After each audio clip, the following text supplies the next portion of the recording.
കൂടുമാ മരുപ്പച്ച തേടി തേടി ഉരുകും വേനൽ തീരങ്ങളിൽ മരുപ്പച്ച തേടി തേടി ഉരുകും വേനൽ തീരങ്ങളിൽ തളരുന്ന നേരം കരുത്തേകുവാൻ പാതയമായി പൊഴിയും ദൈവസ്നേഹത്തിൻ ജീവാമൃതം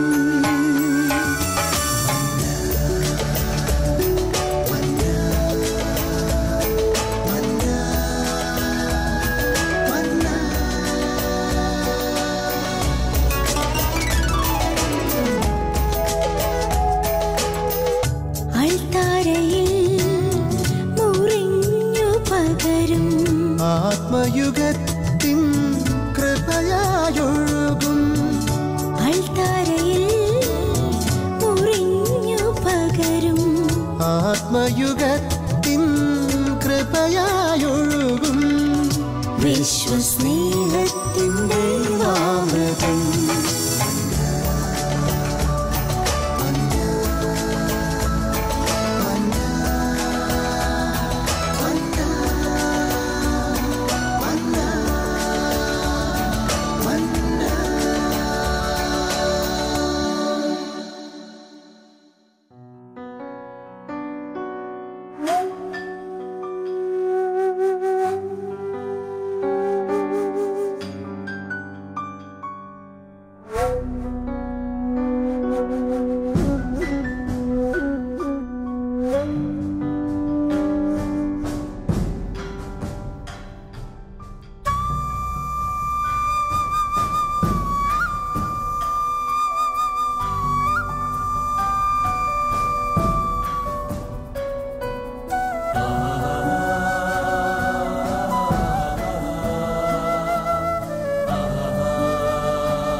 പരിശുദ്ധനായ ദൈവമേ അങ്ങേയ്ക്കാരാധന.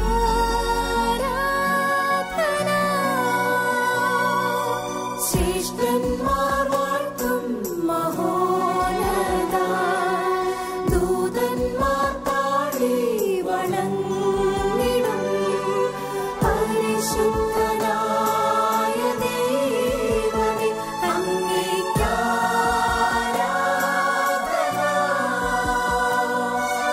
കെരൂബുകൾ വാഴ്ത്തും ആരാധ്യനേ ആരാധന ഹല്ലേലൂയ ആരാധന. സെറാഫുകൾ വാഴ്ത്തും ആരാധ്യനേ ആരാധന ഹല്ലേലൂയ ആരാധന. കെരൂബുകൾ വാഴ്ത്തും ആരാധ്യനേ സെറാഫുകൾ വാഴ്ത്തും ആരാധ്യനേ.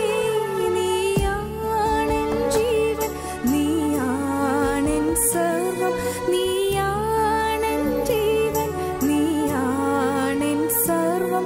ആരാധ്യനേ ആരാധ്യനേ ആരാധന ഹല്ലേലൂയ ആരാധന ഹല്ലേലൂയ ആരാധന ഹല്ലേലൂയ ആരാധന ഹല്ലേലൂയ ആരാധന ഹല്ലേലൂയ ആരാധന ഹല്ലേലൂയ ആരാധന ഹല്ലേലൂയ ആരാധന.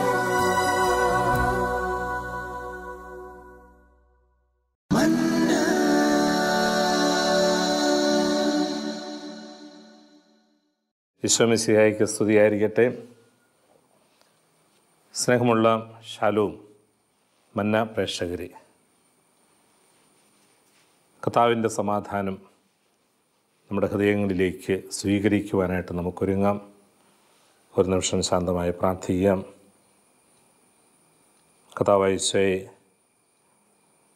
അവിടുന്ന് സമാധാനം ആശംസിച്ചുകൊണ്ട് അനേകരുടെ ഹൃദയങ്ങളെ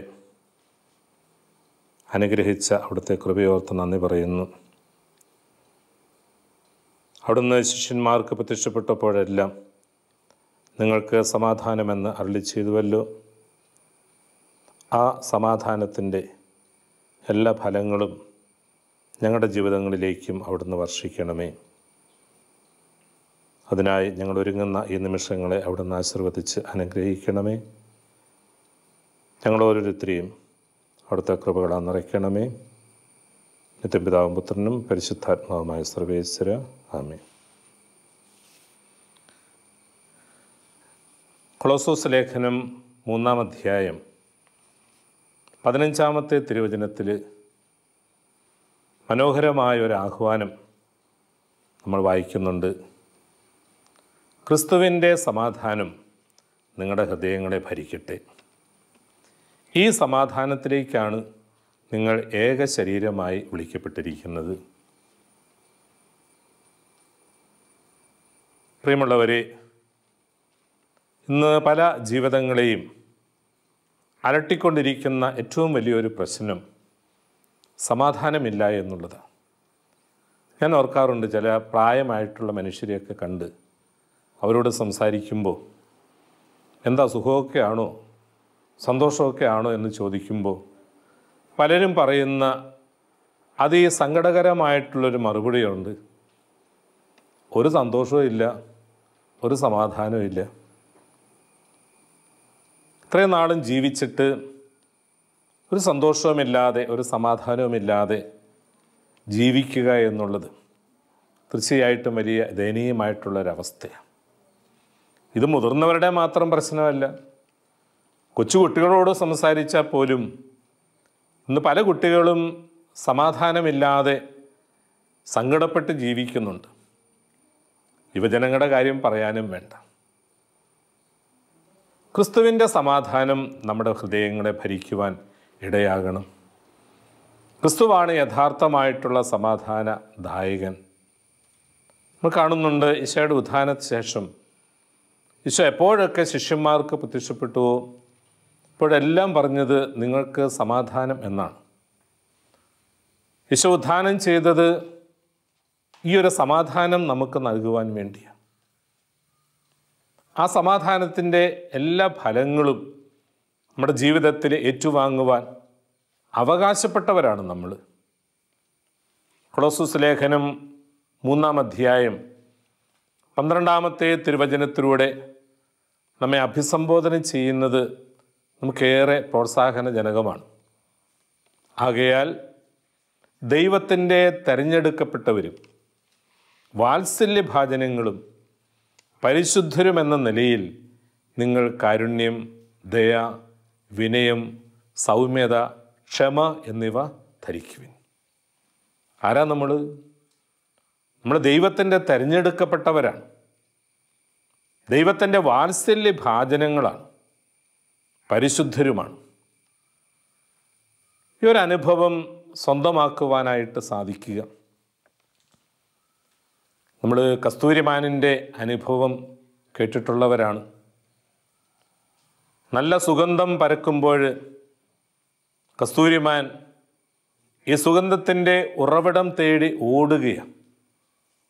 അത് പാഞ്ഞു നടക്കും. പക്ഷേ അതറിയുന്നില്ല ആ സുഗന്ധത്തിൻ്റെ ഉറവിടം തൻ്റെ ശരീരത്തിൽ തന്നെയാണ്.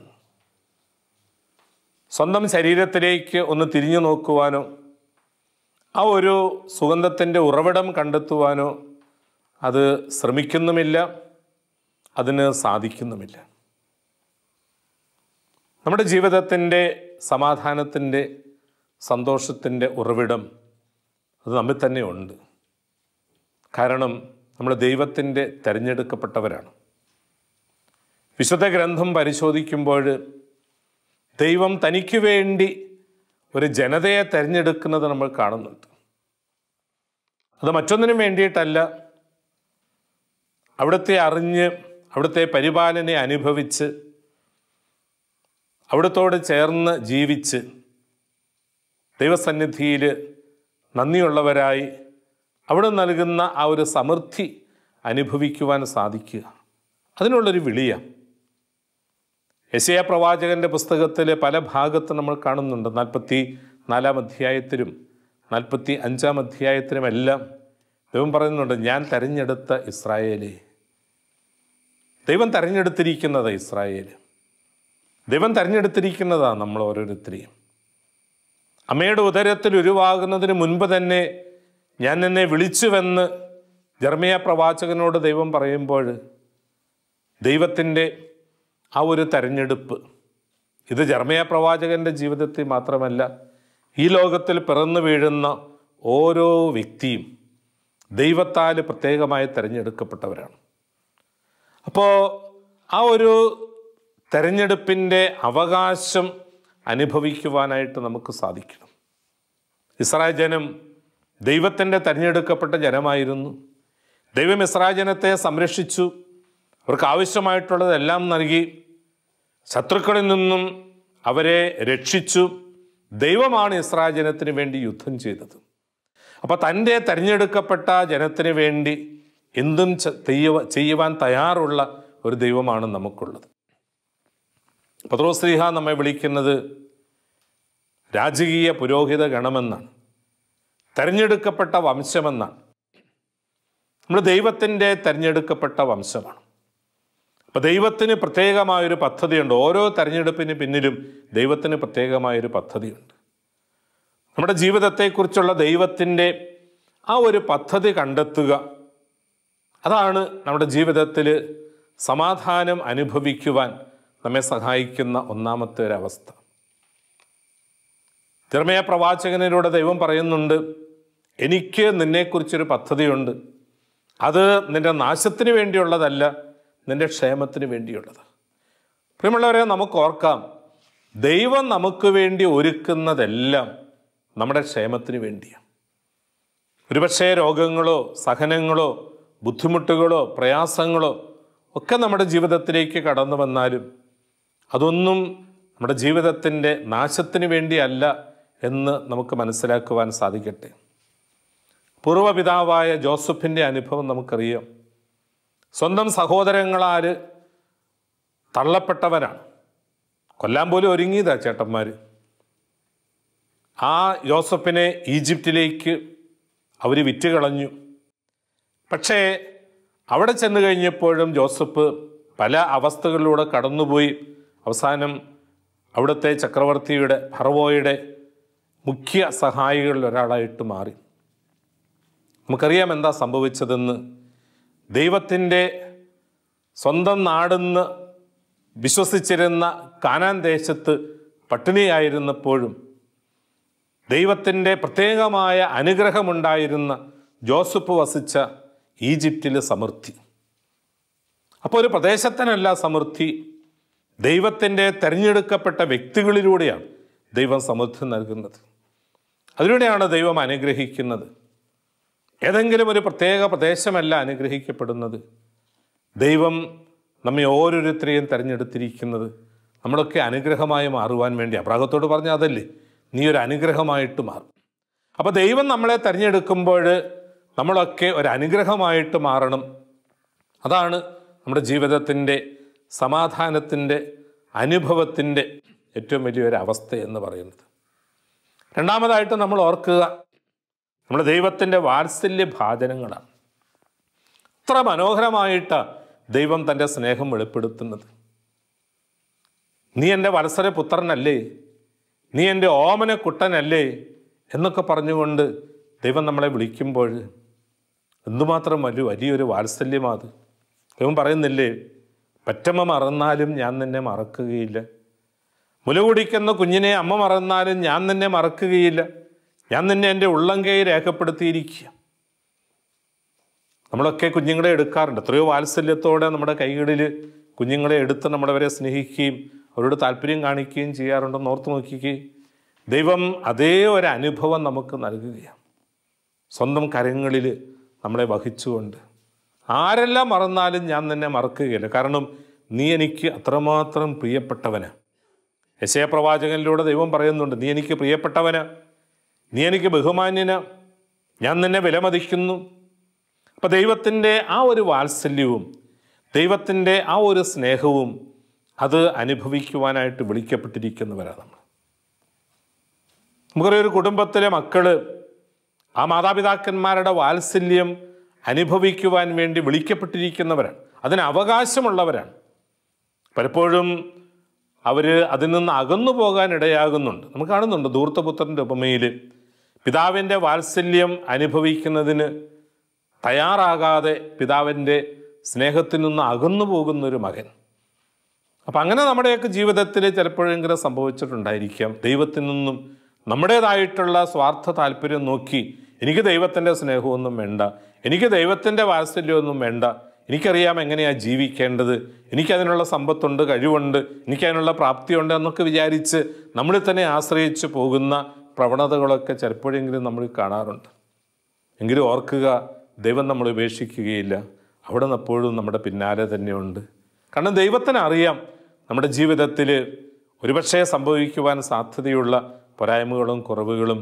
അവിടെയും നമ്മളെ ഉപേക്ഷിക്കാൻ തയ്യാറാകാതെ നമ്മോട് കൂടെ ദൈവം ഉണ്ട് എന്നുള്ള ആ ഒരു ചിന്ത നമുക്ക് വലിയ സമാധാനം നൽകുവാനായിട്ട് ഇടയാകണം. ചില മനുഷ്യരെങ്കിലും തങ്ങളുടെ ജീവിതത്തിൻ്റെ പാപാവസ്ഥയോർത്ത് അസ്വസ്ഥരായി ജീവിക്കുന്നത് കാണാറുണ്ട്. വാർദ്ധക്യാവസ്ഥയിലൊക്കെ അവർ ചിന്തിക്കാറുണ്ട്, എൻ്റെ പാപങ്ങൾ, ഞാൻ എന്തുമാത്രം വലിയ പാപിയാണ്, ദൈവം ക്ഷമിക്കൂ എൻ്റെ പാപങ്ങൾ. പ്രിയമുള്ളവരെ, നമുക്ക് ഓർക്കാം, ദൈവം ക്ഷമിക്കുന്നവനാണ്. ദൈവത്തിൻ്റെ വാത്സല്യം, ദൈവത്തിൻ്റെ സ്നേഹം, ദൈവത്തിൻ്റെ കരുണ, അതിനെല്ലാം അവകാശപ്പെട്ടവരാണ് നമ്മൾ. അതുകൊണ്ട് നമുക്കിഷ്ടം പോലെ ജീവിക്കാൻ എന്നുള്ള ലൈസൻസ് അല്ലാതെ, മറിച്ച് എത്ര വലിയ പാപ അവസ്ഥകളിലേക്ക് നമ്മൾ കടന്നു പോയാലും തിരികെ വരുമ്പോൾ നമ്മളെ സ്വീകരിക്കുവാൻ സന്നദ്ധനാകുന്ന ഒരു സ്നേഹമുള്ള പിതാവ് നമുക്കുണ്ട് എന്നുള്ള ചിന്ത നമുക്ക് വലിയ സമാധാനം നൽകുവാനിടയാകണം. മൂന്നാമതായിട്ട് നമ്മളെ അഭിസംബോധന ചെയ്യുന്നത് നമ്മൾ പരിശുദ്ധരാണെന്നുള്ളതാണ്. നമ്മൾ പരിശുദ്ധരാണ്. പത്രോസ്ലീഹ പറയുന്നുണ്ട്, നിങ്ങളെ വിളിച്ചവൻ പരിശുദ്ധനായിരിക്കുന്നത് പോലെ നിങ്ങളും പരിശുദ്ധരായിരിക്കുവിൻ. കാരണം ദൈവം തന്നെ പറയുന്നു, നിങ്ങൾ പരിശുദ്ധരായിരിക്കുവിൻ, എന്തെന്നാൽ ഞാൻ പരിശുദ്ധനാണ്. Be holy because I am holy. ദൈവം പരിശുദ്ധനായിരിക്കുന്നത് കൊണ്ട് നമ്മളും പരിശുദ്ധരാകുവാൻ വിളിക്കപ്പെട്ടിരിക്കുന്നു. കാരണം നമ്മൾ ദൈവത്തിൻ്റെ ഛായയിലും സാദൃശ്യത്തിലും സൃഷ്ടിക്കപ്പെട്ടവരാണ്. അപ്പം ദൈവത്തിൻ്റെ ഛായയും സാദൃശ്യവും ഈ സ്നേഹവും ഈ പരിശുദ്ധിയുമൊക്കെ ആണെങ്കിൽ നമ്മളും അതിലേക്ക് വിളിക്കപ്പെട്ടിരിക്കുന്നവരാണ്. പത്രോസ്ലീഹ നമ്മളെ വിളിക്കുന്നത് വിശുദ്ധ ജനമെന്നാണ്. വിശുദ്ധ ജനം, ദൈവത്തിൻ്റെ വിശുദ്ധിയിൽ പങ്കുചേരുന്ന ആ ഒരു ജനം. ഈശോ പറയുന്നുണ്ട് യോഹന്നാൻ്റെ സുവിശേഷം 15-ാം അധ്യായം 3-ാമത്തെ തിരുവചനത്തിൽ നാം വായിക്കുന്നു, ഞാൻ നിങ്ങളോട് പറഞ്ഞ വചന നിമിത്തം നിങ്ങൾ ശുദ്ധിയുള്ളവരായിരിക്കുന്നു. കർത്താവിൻ്റെ വചനങ്ങൾ നമ്മെ വിശുദ്ധീകരിക്കുന്നത്, കർത്താവിൻ്റെ വചനങ്ങൾ ശ്രവിക്കുമ്പോൾ, അത് നമ്മൾ ഉൾക്കൊള്ളുമ്പോൾ, ഈ നിമിഷങ്ങളെ തന്നെ നമ്മുടെ ദൈവവചനങ്ങൾ ശ്രവിക്കുമ്പോൾ നമ്മുടെ ഹൃദയങ്ങൾ വിശുദ്ധീകരിക്കപ്പെടുന്നു. നമ്മുടെ ജീവിതത്തിൻ്റെ മാലിന്യങ്ങൾ നമ്മളിൽ നിന്നും കഴുകി മാറ്റപ്പെടുന്നു. അങ്ങനെ പരിശുദ്ധിയുടെ, വിശുദ്ധിയുടെ, നന്മയുടെ ഒരു ജീവിതം നയിക്കുവാൻ നമ്മൾ ഓരോരുത്തരും വിളിക്കപ്പെട്ടിരിക്കുന്നവരാണ്. അതാണ് നമുക്ക് ലഭിക്കേണ്ട സമാധാനത്തിൻ്റെ അടുത്ത ഒരു പടി എന്ന് പറയുന്നത്. അത് നമ്മൾ വിശുദ്ധിയിലേക്ക് വിളിക്കപ്പെട്ടിരിക്കുന്നവരാണ്. വിശുദ്ധി കൂടാതെ ആർക്കും ദൈവത്തെ കാണുവാൻ സാധ്യമല്ല എന്ന് എബ്രായ ലേഖനം 12-ാം അധ്യായം 15-ാമത്തെ തിരുവചനത്തിൽ നമ്മൾ വായിക്കുന്നുണ്ട്. വീണ്ടും ഈശോ മരയിലെ പ്രസംഗത്തിൽ ആ സുവിശേഷ ഭാഗ്യങ്ങളിൽ പറയുന്നു, ഹൃദയശുദ്ധിയുള്ളവർ ഭാഗ്യവാന്മാർ, അവർ ദൈവത്തെ കാണും. ദൈവത്തെ കാണുക എന്നുള്ളതല്ലേ നമ്മുടെ ഏറ്റവും വലിയ സമാധാനം. അതിന് ഹൃദയത്തിന് വിശുദ്ധി ഉണ്ടാകണം. വിശുദ്ധി കൂടാതെ ദൈവത്തെ കാണുവാനായിട്ട് സാധിക്കുകയില്ല. ആ ഒരു വിശുദ്ധിയുടെ ജീവിതം നയിക്കുവാൻ ദൈവം നമുക്ക് നൽകുന്ന ഈ അവകാശങ്ങളെ പ്രാപിച്ചുകൊണ്ട് ജീവിക്കുവാൻ അതിനുള്ള ചില കാര്യങ്ങളാണ് കൊളോസോസ് ലേഖനത്തിൽ നമ്മെ അനുസ്മരിപ്പിക്കുന്നത്. കാരുണ്യം, ദയ, വിനയം, സൗമ്യത എന്നിവ നിങ്ങൾ ധരിക്കുവിൻ. ദൈവത്തെ പോലെ കരുണയുള്ളവരാകണം നമ്മൾ. കരുണയുടെ വർഷത്തിലൂടെ കടന്നു പോകുമ്പോൾ പരിശുദ്ധ പിതാവ് പ്രത്യേകമായി നമ്മെ ഓർമ്മിപ്പിച്ചതും ഓർമ്മിപ്പിക്കുന്നതും, സ്വർഗസ്ഥനായ പിതാവ് കരുണയുള്ളവരായിരിക്കുന്നത് പോലെ നിങ്ങളും കരുണയുള്ളവരായിരിക്കുവൻ എന്നുള്ള ആ ഒരു തിരുവചനമാണ്. ദൈവത്തിൻ്റെ കരുണ അത് മനുഷ്യർക്ക് കൊടുക്കേണ്ടത്, അത് നമ്മുടെ കുടുംബങ്ങളിലാകട്ടെ, നമ്മുടെ പ്രവർത്തന മേഖലകളിലാകട്ടെ, നാം കണ്ടുമുട്ടുന്ന മറ്റ് വ്യക്തികളിലാകട്ടെ, ഒരുപക്ഷെ നാമുമായി ഒരു ബന്ധവുമില്ലാത്ത വ്യക്തികളിലും ഒക്കെ ആകട്ടെ, ആവശ്യ നേരത്ത് അവരോട് കരുണ കാണിക്കുവാൻ അതിനുള്ള ആ ഒരു നല്ല മനസ്സ്, അത് നമ്മളിലുള്ള ദൈവീകമായിട്ടുള്ളൊരു ഭാവമാണ്. അതിൻ്റെ പേരിൽ നമുക്ക് അസ്വസ്ഥതയുണ്ടാവുകയില്ല. കരുണ കാണിച്ചതിൻ്റെ പേരിൽ എന്താ അസ്വസ്ഥത? നമ്മുടെ ഉള്ളിൽ വലിയൊരു സന്തോഷം, വലിയൊരു സമാധാനം അത് ലഭ്യമാകുന്നതിനിടയാകും. നമ്മുടെ കുടുംബങ്ങളിൽ ഈ ഒരു കരുണയുടെ അനുഭവം അത് വളർത്തുവാനായിട്ട് സാധിക്കണം. ഈ കാരുണ്യവും ദയയും വിനയവും സൗമ്യതയും ക്ഷമയും ഇതെല്ലാം പരിശീലിക്കേണ്ടത് നമ്മുടെ കുടുംബങ്ങളിൽ തന്നെയാണ്. നമ്മുടെ കുടുംബങ്ങളിലാണ് ദൈവത്തിൻ്റെ ഈ നന്മകളെല്ലാം വളർന്നു വരുവാനായിട്ട് ഇടയാകേണ്ടത്.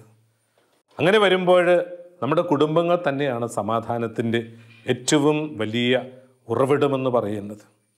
നമ്മുടെ കുടുംബങ്ങളിൽ ഈ നന്മ പ്രവർത്തിച്ച്, ദയ കാണിച്ച്, ക്ഷമിച്ച്, സൗമ്യതയോടെ പെരുമാറുമ്പോൾ ക്രിസ്തുവിൻ്റെ സമാധാനമാണ് നമ്മുടെ കുടുംബങ്ങളിലേക്ക് കടന്നു വരിക. ഇന്ന് പല കുടുംബങ്ങളിലും സംഭവിക്കുന്നത് അങ്ങോട്ടും ഇങ്ങോട്ടും ഒന്ന് മര്യാദയോടെ സൗമ്യതയോടെ സംസാരിക്കാൻ പോലും പറ്റുന്നില്ല. കൊച്ചുകുട്ടികൾ പോലും ഒന്ന് പറഞ്ഞ് രണ്ടാമത് ചാടിക്കടിക്കുന്ന സ്വഭാവത്തോടെ പെരുമാറുന്നതൊക്കെ നമുക്ക് കാണുന്നുണ്ട്. പല മാതാപിതാക്കന്മാരും അതിനെക്കുറിച്ച് വളരെ ദുഃഖിതരുമാണ്. കുഞ്ഞുനാളിൽ മുതലേ ഈ കുഞ്ഞുങ്ങളെ സൗമ്യതയോടെ പെരുമാറുവാൻ, ക്ഷമിക്കുവാൻ. ഇന്ന് രണ്ടോ മൂന്നോ കുട്ടികളുള്ള വീടുകളിൽ പോലും കുഞ്ഞുങ്ങൾക്ക് പരസ്പരം ക്ഷമിക്കാനായിട്ട് സാധിക്കുന്നില്ല. പരസ്പരം വഴക്കടിക്കുക, ഒരു കാരണവശാലും മറ്റൊരാളെ അംഗീകരിക്കുവാനോ ഒന്ന് വിട്ടുകൊടുക്കുവാനോ ഒന്ന് താഴ്ന്നു കൊടുക്കുവാനോ തയ്യാറാകുന്നില്ല. സൗമ്യതയോടെ എളിമയോടെ പെരുമാറുവാൻ, ദയ കാണിച്ചുകൊണ്ട് ജീവിക്കുവാൻ. പ്രിയമുള്ളവരെ, നമ്മുടെ കുടുംബങ്ങൾ തന്നെ അതിനുള്ള വേദിയാകട്ടെ. നാം ഓരോരുത്തരുടെ വ്യക്തിപരമായ ജീവിതത്തിൽ ക്രിസ്തുവിൻ്റെ ഈ സമാധാനം സ്വീകരിച്ചുകൊണ്ട് പരസ്പരം സ്നേഹിച്ച്, ക്ഷമിച്ച്, സൗമ്യതയോടെ പെരുമാറി ജീവിക്കുവാനായിട്ട് നമുക്ക് പരിശ്രമിക്കാം. കാരണം ഈശോയുടെ സാന്നിധ്യം അനുഭവിക്കുന്നവരാണ് നമ്മൾ. എബ്രായ ലേഖനത്തിൽ നമ്മെ അനുസ്മരിപ്പിക്കുന്നുണ്ട്, വിദ്വേഷത്തിൻ്റെ വേര് വളർന്ന് അപകടം വരാതിരിക്കുവാൻ ശ്രദ്ധിച്ചുകൊള്ളുവനെന്ന്. വിദ്വേഷങ്ങൾ നമ്മുടെ ജീവിതത്തിൽ നിന്ന് മാറിപ്പോണം. വിദ്വേഷമുള്ളിടത്ത് എങ്ങനെയാണ് സമാധാനമുണ്ടാവുക? ശത്രുതയുള്ളിടത്ത് എങ്ങനെയാണ് സമാധാനമുണ്ടാവുക? സ്നേഹമുള്ളിടത്ത് എങ്ങനെയാണ് ശത്രുതയുണ്ടാവുക? നമ്മുടെ കുടുംബങ്ങളിലും നമ്മുടെ വ്യക്തിപരമായ ജീവിതങ്ങളിലുമൊക്കെ ഈ ഒരു സ്നേഹത്തിൻ്റെ അനുഭവം നേടിക്കൊണ്ട് ക്രിസ്തു നൽകുന്ന സമാധാനത്തിൽ ജീവിക്കുവാനായിട്ട് നമുക്ക് സാധിക്കട്ടെ. ഈശോ പറയുന്നു, യോഹന്നാൻ്റെ സുവിശേഷം 14-ാം അധ്യായം 1-ാമത്തെ തിരുവചനം, നിങ്ങളുടെ ഹൃദയം അസ്വസ്ഥമാകേണ്ട, ദൈവത്തിൽ വിശ്വസിക്കുവിൻ, എന്നിലും വിശ്വസിക്കുവിൻ. ദൈവത്തിലുള്ള നമ്മുടെ വിശ്വാസം, ഈശോയിലുള്ള നമ്മുടെ വിശ്വാസം നമ്മുടെ ഹൃദയത്തിൻ്റെ എല്ലാ അസ്വസ്ഥതകളെയും എല്ലാ ഭാരങ്ങളെയും എല്ലാ തരത്തിലുള്ള ബുദ്ധിമുട്ടുകളെയും മാറ്റിക്കൊണ്ട് ദൈവത്തിൽ സമാധാനം കണ്ടെത്തുവാൻ, ആശ്വാസം കണ്ടെത്തുവാൻ, സന്തോഷം കണ്ടെത്തുവാനായിട്ട് നമ്മെ സഹായിക്കട്ടെ. നമ്മുടെ ജീവിതങ്ങളെ അതിനുവേണ്ടി നമുക്ക് സമർപ്പിക്കാം. ഈശോയ്ക്ക് വിധേയപ്പെടുന്ന, അവിടുത്തോട് ചേർന്ന് ജീവിക്കുന്നവരായി തീരുവാനായിട്ട് നമുക്ക് ആത്മാർത്ഥമായി പരിശ്രമിക്കാം. നമ്മുടെ ജീവിതങ്ങളെ പൂർണ്ണമായും അവിടുത്തെ സന്നിധി വിട്ടുകൊടുക്കാം. ദൈവത്തിൻ്റെ വിളി കേട്ട് ഇറങ്ങിപ്പുറപ്പെട്ട അബ്രാഹത്തെ പോലെ, ദൈവത്താൽ പ്രത്യേകമായി നയിക്കപ്പെട്ട ആ പൂർവ്വപിതാവായ ജോസഫിനെ പോലെ, ദൈവസന്നിധിയിൽ സമ്പൂർണമായി തന്നെ സമർപ്പിച്ച പരിശുദ്ധ അമ്മയെപ്പോലെ, സ്വപ്നത്തെ പ്രത്യക്ഷപ്പെട്ട് ദൈവം നിർദ്ദേശം നൽകിയപ്പോൾ അതിനെ സ്വീകരിച്ച യോസേപ്പ് പിതാവിനെ പോലെ ഇവരൊന്നും അസ്വസ്ഥരായിരുന്നില്ല. ഇവരുടെ എല്ലാ ഹൃദയത്തിനും സമാധാനമുണ്ടായിരുന്നു. ഇവരൊന്നും തങ്ങളുടെ ജീവിതത്തിലേക്ക് വന്ന ഓരോ അനുഭവത്തെ ഓർത്ത് നിരാശപ്പെട്ടവരല്ല. പരിശുദ്ധ അമ്മയാണെങ്കിൽ ദൈവത്തിൽ സന്തോഷിച്ചതാണ്. എൻ്റെ ആത്മാവ് കർത്താവിനെ മഹത്വപ്പെടുത്തുന്നു, എൻ്റെ ചിത്തം എൻ്റെ രക്ഷകനായ ദൈവത്തിൽ ആനന്ദിക്കുന്നു, എന്തെന്നാൽ തൻ്റെ ദാസിയുടെ താഴ്മയെ അവിടുന്ന് തൃക്കൺ പാർത്തു എന്ന് പറഞ്ഞുകൊണ്ട് ദൈവം നമ്മുടെ ഓരോരുത്തരുടെയും ജീവിതത്തെ അറിയുന്നു. അതാകട്ടെ നമ്മുടെ വലിയ സമാധാനം. ക്രിസ്തുവിൻ്റെ സമാധാനം നമ്മുടെ ഹൃദയങ്ങളെ ഭരിക്കട്ടെ. ആ സമാധാനത്തിലേക്ക് നമ്മൾ ഓരോരുത്തരും വിളിക്കപ്പെട്ടിരിക്കുന്നു. നല്ല ഈശോയെ ആ സമാധാനം നൽകി ഞങ്ങളെ അനുഗ്രഹിക്കുകയും എപ്പോഴും ദൈവത്തെ സന്തോഷിക്കുന്ന, ദൈവത്തോട് ചേർന്ന് ജീവിക്കുന്ന വ്യക്തികളായി തീരുവാൻ ഞങ്ങളെ അനുഗ്രഹിക്കുകയും ചെയ്യണമേ. ആമേൻ. കുരിശ് രക്ഷയുടെ അടയാളമാണ്. സ്നേഹത്തിൻ്റെയും പങ്കുവെക്കലിൻ്റെയും മഹത്തായ അനുഭവം. ആ വലിയ രക്ഷയുടെ സാന്നിധ്യം നമ്മുടെ ജീവിതത്തെ സമ്പൂർണ്ണമാക്കട്ടെ. ഏവർക്കും ക്രിസ്തു സ്നേഹവും സമാധാനവും നേരുന്നു. പ്രാർത്ഥനയിൽ നമുക്ക് പരസ്പരം ഓർമ്മിക്കാം. നിങ്ങളുടെ അഭിപ്രായങ്ങളും നിർദ്ദേശങ്ങളും ഞങ്ങളെ അറിയിക്കാൻ മറക്കരുത്. eldroyvision.uae@gmail.com. വിശ്വസ്നേഹത്തിൻ്റെ നാമം